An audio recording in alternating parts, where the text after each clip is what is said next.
물 속에는 물만 있는 것이 아니다. 하늘에는 하늘만 있는 것이 아니다. 내 안에는 나만 있는 것이 아니다.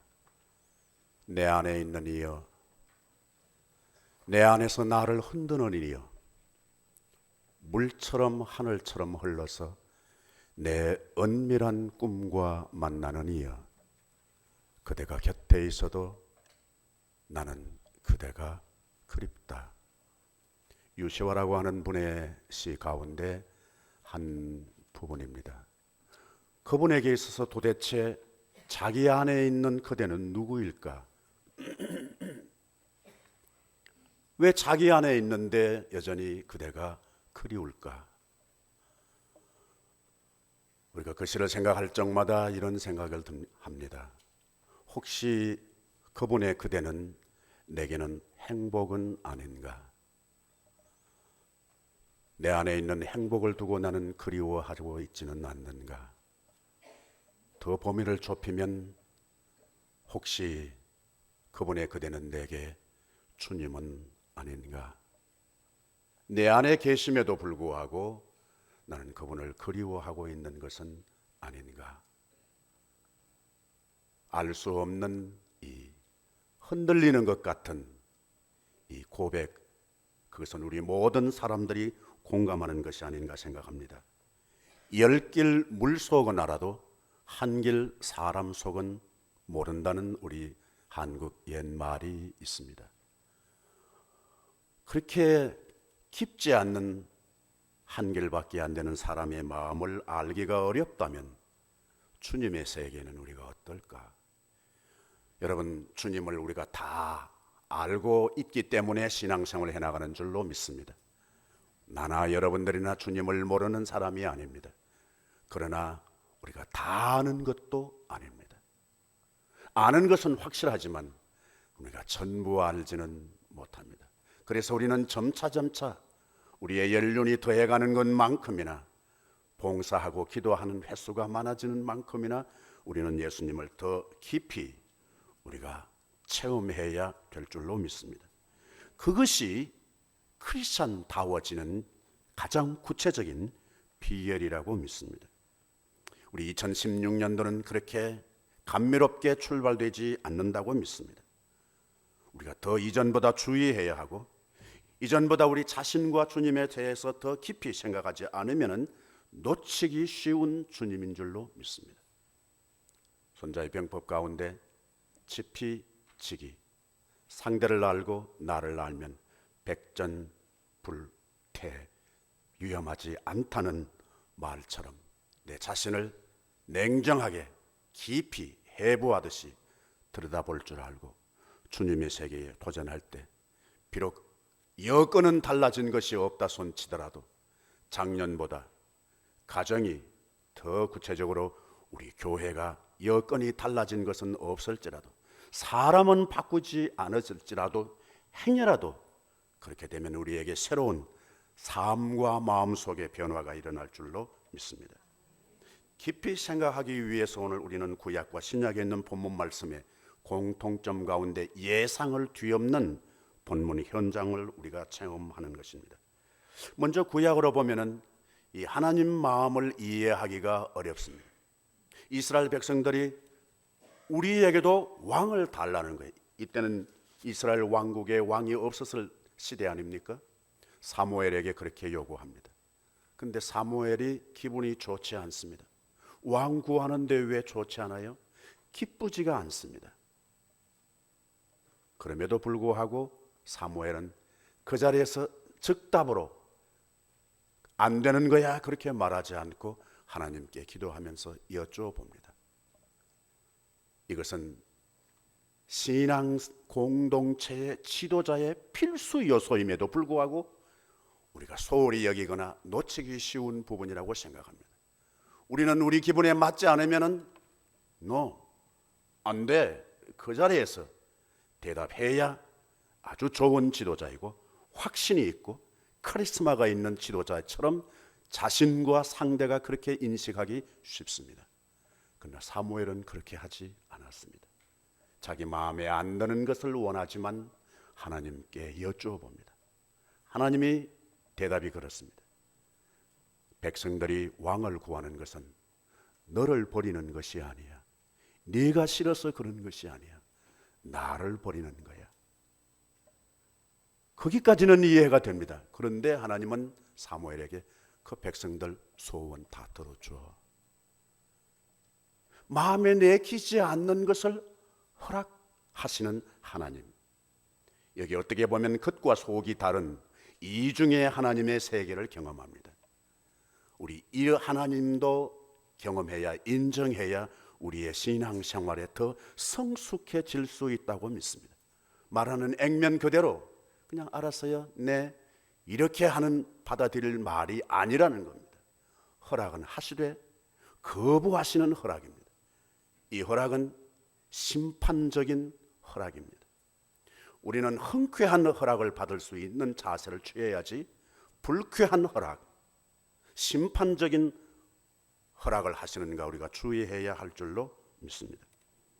오늘 신약에 있는 마태복음 15장, 여러분 너무나 잘 아시는 내용입니다. 여기서는 의외의 장소입니다. 예수님께서 두로와 시돈 지방에 들어가셨다고 합니다. 어떤 분들은 들어가시지 않고 그 입구에 경계선까지 갔다가 나오신 거야, 그렇게 주장하는 사람도 있을 만큼입니다.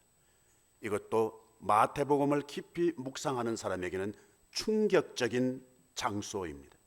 예수님께서 제자들을 보내실 때 그렇게 말씀하셨습니다. 너희들은 이방의 길로 들어가지 마. 사마리아 고을로 들어가지 말라고. 근데 이 가나안 지역은 사마리아보다도 더 북쪽에 있습니다. 더 이방 지역에 연결되어 있는, 속해 있는 지역입니다. 그런데 예수님이 들어가시면 어떻게 해요? 제자들한테는 들어가라고 말하지 않으시고서 들어가지 말라고 해놓으시고 예수님이 거기에 가시면 어떻게 해요? 앞뒤가 맞지 않는 것 아닙니까? 여기에도 우리는 중요한, 우리가 머물러서 있어서 깊이 들어봐야만, 생각해야만 할 장소에 예수님이 계십니다. 우리가 이것까지 허락하지 않으시면 우리는 제한적으로 예수님을 만날 수밖에 없습니다. 이 두로와 시돈에 들어간 이 장소는 예수님의 생애, 공생애 가운데 중요한 전환의 계기가 됩니다. 거기에서 예상 외의 말씀을 하시고 예상 외의 기적을 베풀어 주신 것을 알 수 있습니다. 여러분, 하나님께서 뿐만 아니라 사람에게서도 마찬가지입니다. 부드러운 설득에 쫓을 수 있어야 합니다. 유대인 지혜서라고 하는 탈무드에 그런 말이 있습니다. 사랑의 설득에 따르지 아니하면 나중에 폭군의 횡포를 따르게 된다. 좋게 말할 때 말 들어, 그런 뜻이 담겨져 있습니다. 심하게 무리하게 예수님 만나려고 하지 말고 몸성할 때, 그래도 여건이 괜찮을 때, 먹고 살만할 때, 아직 청춘의 시기에 그때 예수님 말 듣는 게 좋아. 나중에 몸도 불편하고 여러 가지 여건이 어려웠을 때 그때 듣는 것보다 훨씬 자발적으로 예수님 만나는 것이 유익하다는 말씀입니다. 우리가 어떻게 보면 형식과 내용에 대해서 혼돈할 때가 없지 않아 있습니다. 형식에 너무 희망을 거는 것은 그건 미신이야. 그러나 형식이라고 해서 그거 복종하지 않으면 그거 교만이야. 파스칼의 기록 가운데 담긴 말입니다. 그 별거 아니라고 우습게 여기지 말라. 그거 행여 교만 때문 아니야. 그런데 알맹이는 빼고 껍데기만 연연하는 것은 그건 미신이라고. 여기 여인보다 우리는 오늘 이 마태복음 15장 가나안 여인을 통해서 예수님에게 좀 더 초점을 맞추고 싶습니다. 물론 이 여인이 한 이야기는 너무나 유명한 이야기요, 잘 알고 계시는 것입니다. 예수님께서 잃어버린 자 외에는 내가 보냄을 받지 않았다. 이스라엘의 잃어버린 집을 위해서만 내가 보냄을 받았다. 잃어버렸다고 하는 예수님의 생각은 지금 같이 있는 사람보다 잃어버린 상태에 있는 것, 그것에 더 주목을 하시고 그것에 의미를 부여하시면서 사셨다는 것이 우리가 소홀히 여기기 쉬운 예수님의 생각이요 예수님의 삶이라고 볼 수 있습니다. 잃어버린 사람에게 예수님은 관심을 가지시고 그 여건에 초점을 맞추시는 것이 예수님이라는 말씀입니다. 그게 사람일 수도 있습니다. 잃어버린 것은 용기일 수도 있습니다. 지혜일 수도 있습니다. 그리고 행복일 수도 있습니다. 꿈일 수도 있습니다. 이 잃어버린 사람에게 예수님은 주목하신다는 말씀입니다. 그런 차원에서 볼 때 현실적으로든지 현대인이나 현대 크리스찬에게 예수님의 은혜를 입는 것, 예수님을 인격적으로 만난다고 하는 것은 필수적인 것이라 그렇게 여겨집니다. 이 여인이 예수님을 향해서 하는 말씀을 보면 가당치 않습니다. 다윗의 자손 예수여 합니다. 이방 사람입니다. 아마 이 여자는 소문에 들었을 겁니다. 그 아주 능력을 잘 베푸시는 독특한 인물이 한 분 나타나셨는데 그분이 예수래. 그분은 다윗의 자손 예수래. 이 소문을 듣고 저분이라는 것을 아시고는 이 여인은 그 예수님 앞에 무릎을 꿇고 엎드리면서 다윗의 자손 예수여. 여러분, 남의 소문을 인용하지 않아야 할 소문이 많습니다. 그러나 남의 말을 자기 말처럼 잘 활용하는 사람도 있습니다. 우리는 너무 남의 말에 그냥 좌우되는 경우가 많습니다. 소위 소문에 자기 생각은 없고 소문으로만 선택하고 소문으로만 방향을 회전하는 그런 경우도 있을 수 있습니다. 남의 말에 내 육체와 내 감정이 너무 지배받는 현실이 우리 주위에 얼마든지 있을 수 있다는 겁니다. 또 우리 자신일 수도 있습니다. 그러나 이 여인은 그것을 극복합니다. 자기 말처럼 자기의 신앙으로 삼습니다. 이 이방 여인으로서 이 유대인 남자에게 대해서 적개심을 가질 수 있는 정신적인 DNA를 이 여자도 같이 받고 있습니다. 그럼에도 불구하고 이 여인은 그것을 극복합니다. 내 마음 속에 유대인에 대해서는 원수시하는 그 생각을 극복합니다. 거기에서 빠져나옵니다. 거기에서 탈출합니다. 거기에 갇혀 있지 않습니다. 그리고 다윗의 자손 예수여라고 고백을 합니다. 왜 그랬을까? 이 여인은 자기가 누구인지를 알고 있습니다. 내 형편이 지금 어떤 형편 가운데 있는가를 알고 있는 여인입니다. 여러분, 자기를 아는 사람은 훨씬 더 같은 여건 속에 있을지라도 행복할 수 있습니다. 남들에 대해서는 속속들이 관심이 많고 잘 알려고 함에도 불구하고 자기 자신에 대해서는 소홀하고 은폐하기 쉽고 자기를 예수님 앞에 하나님 앞에 노출시키거나 폭로하기를 꺼려하는 것이 인간의 현대 사람들의 의식이라면 이 여인은 우리에게 적지 않은 도전을 줍니다. 내 지금 형편 이걸 창피함에도 불구하고 예수님 앞에 그냥 내어놓습니다. 더 감동적인 고백은 나를 불쌍히 여기소서, 저를 도와주소서.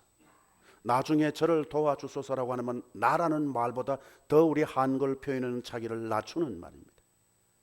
나를 도와주소서라고 하는 말보다 저를 도와주소서. 이것은 우리 한국 사람들에게 정서에 공감 가는 말입니다. 나를 불쌍히 여겨주소서. 정작 불쌍히 여겨주셔야 할 사람은 자기의 딸입니다.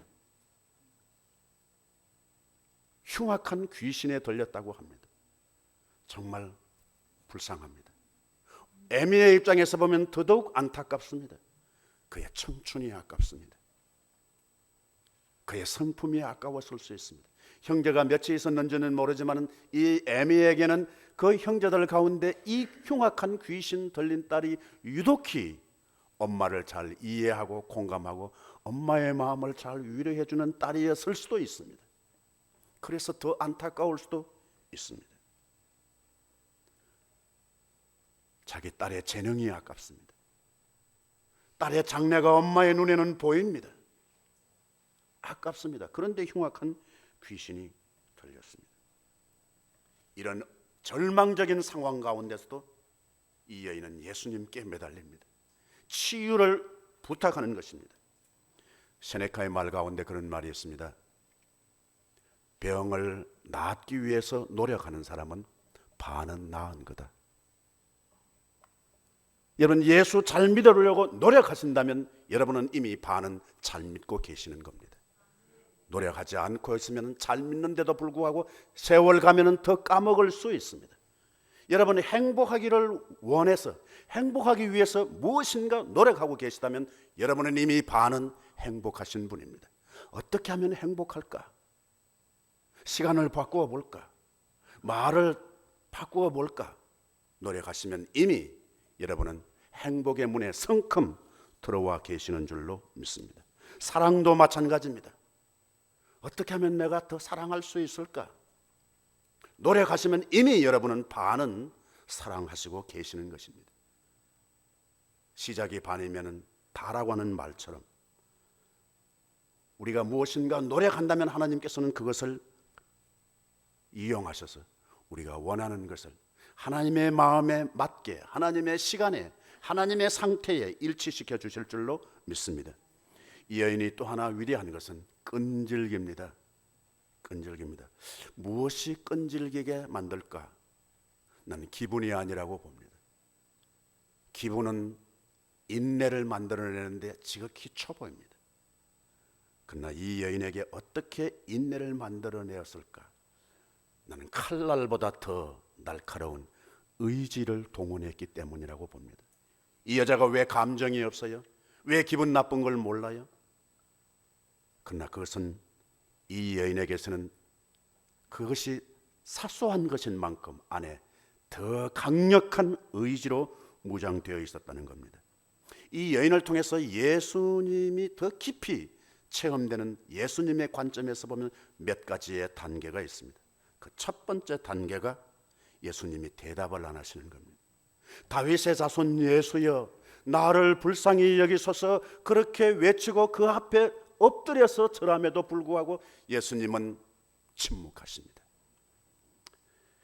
이건 완전히 사람 우습게 보는 겁니다. 여러분, 무언가 여쭙고 무슨 부탁을 했는데 그냥 아무 말이 없다, 눈도 주지 않으신다, 그러면 여러분은 얼마나 기분 나쁘시겠어요? 여러분들이 제게 무언가 말을 거시고 나한테 뭘 이렇게 부탁을 했는데 내가 그냥 아무 대답도 없으면 그 틀림없습니다. 내가 삐졌든지 상대방을 무시하든지. 그렇게 사정함에도 불구하고 평소와 다른 예수님을 만납니다. 사랑하라. 누구까지 사랑하라? 네 원수를 사랑하라고 하신 말씀이 이 애절한 여인의 이 처절한 입장을 예수님이 외면하신다? 말이 안 되는 겁니다. 말이 안 되는 겁니다. 예수님의 내면의 세계, 예수님의 사역에 우리가 예수 믿는 사람으로서, 제자로서 놓칠 수 없는 것은 예수님의 침묵을 배우셔야 합니다. 헤롯 왕이 예수님께 여러 가지로 묻습니다. 그런데 성경은 이렇게 기록합니다. 아무 대답도 아니하시니. 아무 대답도 아니하시니. 언제요? 지금 위기에 처해 있을 때, 자기가 지금 체포되어서 신문 받는 그 즈음에 다른 사람의 변호인을 세우든지 아니면 자기가 적극적으로 변호를 해야 하든지. 근데 예수님 침묵하십니다. 빌라도 총독 앞에 섰을 때도 역시 그랬습니다. 빌라도가 안타까운 거예요. 이거 구해주고 싶은 마음이 있어. 그래서 예수님께 말하죠. 저 사람들이 너한테 얼마나 많은 자료를 가지고 지금 얘기하고 있는지 알아? 너 들었지? 그러나 예수님께서는 아무 대답도 안 하시니 총독이 놀라워하더라. 그 위기 가운데 살 길이 눈이 보이는데도 불구하고 도와줄 마음을 가지고 있는 사람이 예수님 왜 몰랐겠어요? 지금 빌라도가 그 마음을 갖고 있다는 걸 아시는 예수님이 말씀하지 않습니다. 침묵합니다. 더 결정적인 침묵이 있습니다. 그렇게 자신만만하고 장담했던 베드로가 한 하녀의 말에 저 사람 그 예수 당이야. 그렇게 말했을 때 뭐라고? 베드로가 나 그 사람 몰라. 누가복음에 의하면 난 네가 지금 무슨 말 하고 있는지 지금 모르겠어. 예수님 곁에 계시는데, 저 뒷쪽에 계시는데 그러다가 슬슬 빠져나갈 때 예수님의 눈과 베드로의 눈이 마주쳤습니다. 돌이켜 보시니 그때 나 같으면 이렇게 해서, 야, 너 지금 방금 뭐라고 그랬어? 나를 모른다고? 괘씸한 것 같으니 뭐 이 말 해도 괜찮은 거죠. 그런데 그 상황에 예수님은 입을 다물고 계십니다. 호모의 오디세이 가운데 그런 말이 나옵니다. 말보다 더 강력한 설득력은 탄식, 입에 말보다 더 강력한 설득력은 눈빛의 웅변. 예수님 그때 베드로 눈과 마주쳤습니다. 번개가 번쩍였을 겁니다. 예수님은 아무 말씀도 하지 않으셨는데 성경은 그렇게 씁니다. 돌이켜 보시니 베드로가 네가 나를 3번 부인할 것이라는 말씀이 생각나서 밖에 나가서 뭐라고요? 심히 통곡하니라. 무엇이 통곡시킨 거예요? 아무 말씀도 하지 않으셨어요. 침묵하셨어요.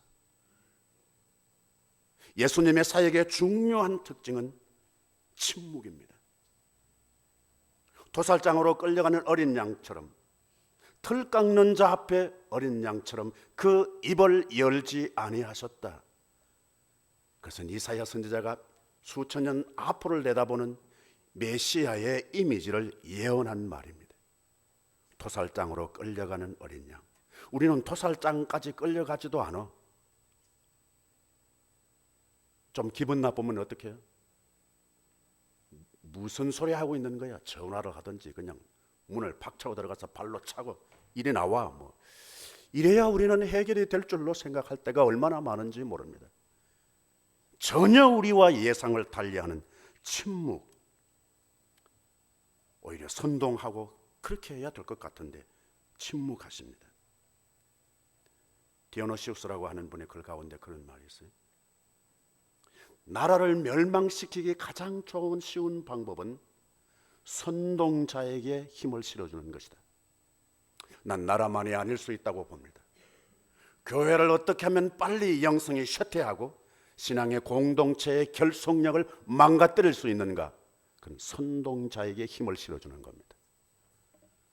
그러면 가정이든지 교회든지 회사든지 의외로 결속력과 그 감동이 파손되거나 생략될 수 있다는 생각을 합니다.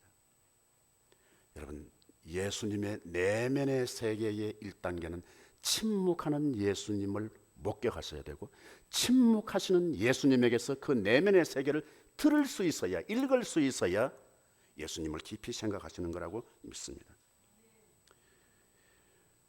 여러분, 말을 많이 한다고 해서 좋은 것만이 아니라는 생각을 우리가 신앙인으로서 특별히 2016년도 행복하게 살아가기 위한 우리에게 간직해야 할 말이라고 봅니다. 중국 고대의 장자라고 하는 분이 계세요. 그분의 글 가운데 이런 글이 남아 있습니다. 개가 잘 짖는 개라고 좋은 개는 아니야. 그것처럼 사람도 재빠르게 말 잘한다고 해서 현자는 아니야.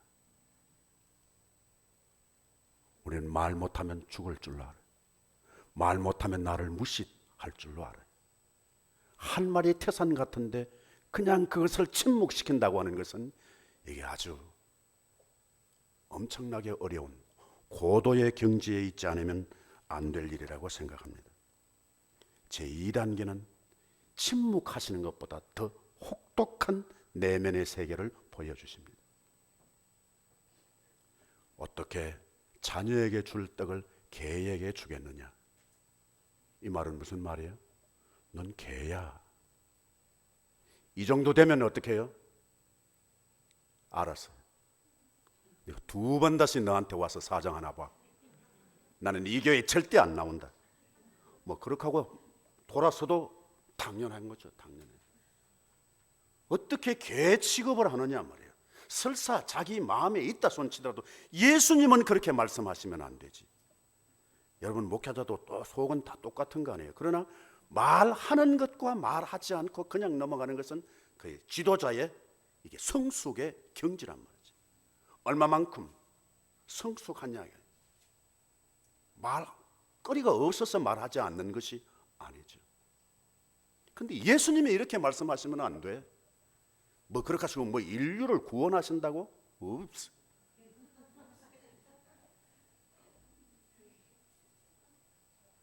이건 침묵하는 것보다 더 짓밟는 말 아니에요? 그런데 이 여자가 뭐라고 그래요? 옳습니다. 그러나 개들도 주인의 상에서 떨어지는 부스러기는 먹나이다. 여러분 다 잘 아시지만 개하고 하나님하고 비슷해요. 개는 독, 하나님은 가. 근데 이 스펠이 다 똑같습니다. 개나 하나님이나 똑같아. 근데 뭐가 달라요? 스펠이 다른 글자가 아닙니다. 그 위치가 달라. 개는 T가 앞에 오고 G가 뒤에가 있고 중간에 O는 똑같아. 근데 하나님은 G가 앞에 오고 D가 뒤에 가는 거예요. 중간에는 똑같아. 나는 개하고 하나님하고 스펠이 같은 것처럼 행복과 불행도 똑같지 않을까? 무엇이 다른가 그러면 여건이 행복한 여건 따로 있고 불행한 여건 따로 있는 게 아니라 똑같아. 자료가 행복과 불행의 자료가 똑같아요. 무엇이 다르냐? 배치가 다른 거예요. 배치가 달라. 불행의 요건을 앞에 두느냐 행복의 여건을 앞에 두느냐 불행의 요건을 먼저 내뱉느냐 행복의 언어를 먼저 고백하느냐 이것 차이일 것밖에 없다는 생각을 하게 됩니다. 여러분 행복뿐만이 아닙니다. 신앙의 성숙도 마찬가지입니다. 신앙의 성숙은 여건이 따로 있고 시간적으로 넉넉하게 25시간을 주시고 그분들에게는 신앙생활 잘 못하는 사람에게는 24시간도 아까워 1시간 빼서 23시간만 주고 그래서 신앙의 성숙도가 차이 나는 것이 저는 아니라고 봅니다. 배치 순서를 뭘 하느냐 기도를 먼저 하느냐 말씀 묵상을 먼저 우선으로 하느냐 다른 뒤의 것을 섞으면 신앙의 성숙과 미숙의 차이가 나는 것이 아닌가 생각합니다. 사랑도 그렇습니다. 여러분 집안에서 가정에서 누구와의 사랑이든지 간에 사랑할 만한 여건에 대해서 소행을 보아서 사랑하고 소행을 보니까 사랑할 수 없어서 사랑하지 않고 미워하고 그런 것이 아니라고 생각하셔야 합니다. 여건은 똑같아. 사랑하는 사람이나 미워하는 사람이나 소행은 똑같아. 무엇을 바꿔요? 순서, 배치를 사랑과 미움의 배치를 바꾸셔야 됩니다. 사랑을 먼저 한다고 생각하고 나중에 미워하세요. 나중에 미워하시라고. 그런데 우리는 뭘 먼저 해요? 미운 말 실컷 해놓고 그래도 내가 너를 사랑해. 그러면 그 사랑 들어오지 않아요. 이거 잘못했어 이러니까 안 되는 거야. 그냥 팍팍팍팍팍 그냥 나발총 쏘아놓고서는 그래도 사랑해 이리 와. 안 가요.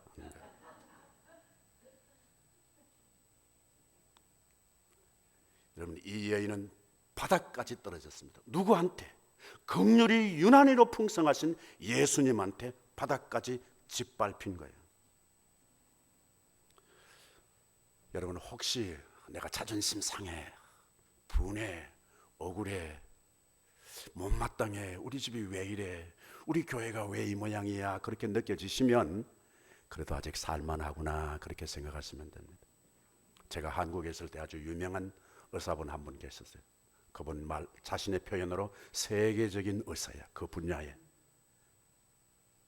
근데 한번 제가 그분 방문을 했더니 환자분이 있는데 환자가 아주 큰 수술을 해서 얼굴에 큰 수술을 했는데 여기 이제 조금씩 붕대나 거즈를 이제 떼내고 이제 조금 붙여 있어 손바닥만한 거 붙어 있었어요 거즈를.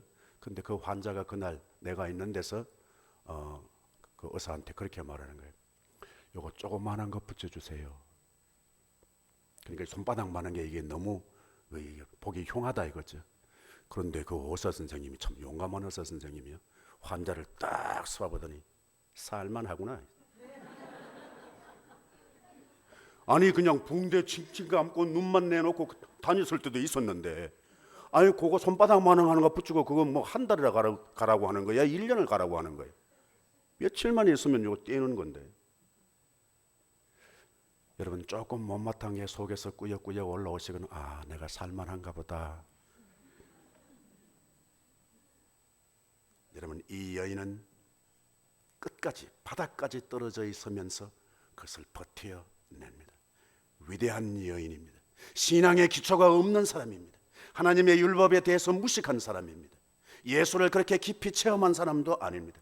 어느 순간에 그냥 제일 첫 번째 단회에 이렇게 예수님 내면의 세계를 깊이 파고드는 사람, 위대한 사람이 아닐 수 없습니다. 드디어 예수님께서 더 이상 지연할 수 없는 제3단계의 고백을 하십니다. 여자야, 네 믿음이 크도다. 네 소원대로 되라. 나는 이 여인이 받은 축복에 대해서 오늘 나는 이 초점을 맞추고 싶지 않습니다. 왜냐하면 그렇게 큰 복을 받았기 때문에 이게 감소한 것처럼 여겨지기 때문에 그렇습니다. 큰 응답을 받지 않아도 좋아. 그냥 이 예수님의 내면의 세계를 목격했다고 하는 자체가 얼마나 소중한지 모릅니다. 우리 성경에는 없는 어휘가 원문 성경에 하나 있습니다. 그것은 예수님이 여자야라고 하는 말이 앞에 감탄사가 붙여 있습니다. 헬라말로는 호입니다. 우리 식으로 우와. 예수님을 감동시킨 여인, 네 소원대로 되라, 그렇게 말씀하셨습니다. 여러분 예수님의 기능만 본받으려고 하면 안 됩니다. 예수님의 능력만 좋아하시면 안 됩니다. 예수님의 침묵에까지, 예수님의 거절에까지, 예수님의 무시에까지 여러분 버틸 수 있으면 그건 정말 예수님을 깊이 아는 것입니다. 그 깊이는 모르고 껍데기만 가지고 축복만 좋아한다면 정말 너무 얄밉습니다. 너무 얌체입니다. 너무 뻔뻔스럽습니다. 인간 대인 관계에서도 얄밉게 놀면 안 됩니다. 그 수명이 짧습니다. 뻔뻔스럽게 하면 안 됩니다. 자기 안에 있는 실력을 발휘할 수 있는 기회가 차단될 수 있습니다. 그런데 하물며 신앙의 세계에, 제가 오래전에 읽은 글인데요, 독일 루베크라고 하는 성당에, 오래된 성당에, 고성당 벽에 붙어있는 글이라고 소개를 받았습니다. 나는 이 글을 처음 읽을 때 적지 않은 도전을 받았습니다.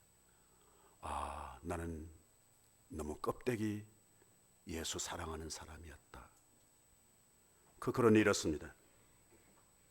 너희 날 주라 부르면서 따르지 않고, 너희 날 빛이라고 부르면서 우러러보지 않고, 너희 날 길이라고 부르면서 따라 걷지 아니하고, 너희 나를 생명이라고 말하면서 나를 의지하지 아니하고, 너희 나를 슬기롭다고 하면서 나를 배우지 않고, 너희가 나를 깨끗하다고 하면서 나를 사랑하지 않고, 너희가 나를 부유하다고 하면서 나에게 달라고 하지 않고, 너희가 나를 영원이라고 하면서 나를 찾지 않고, 너희가 나를 의질다고 말하면서 나에게 오지 않고, 너희가 나를 존귀한 분이라고 하면서 나를 섬기지 않고, 너희가 나를 강하다고 하면서 나를 존경하지 않고, 너희 나를 의롭다고 말하면서